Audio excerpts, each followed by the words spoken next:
Hello అండి. శ్రీకృష్ణునికి ఇష్టమైన అటుకుల పాయసాన్ని ఎలా తయారు చేసుకోవాలో చూద్దాం.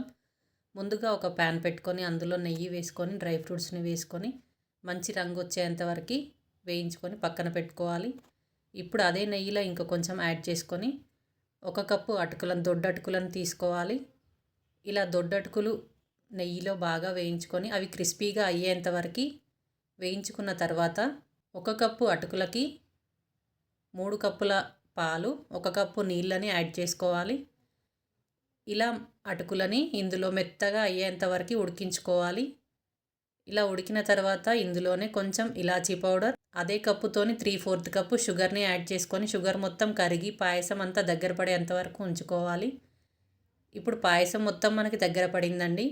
మనం వేయించి పెట్టుకున్న డ్రై ఫ్రూట్స్ని వేసుకొని కలుపుకోవడమేనండి. శ్రీకృష్ణునికి ఇష్టమైన ప్రసాదం అయితే రెడీ అయిపోయిందండి. ఇప్పుడు ఈ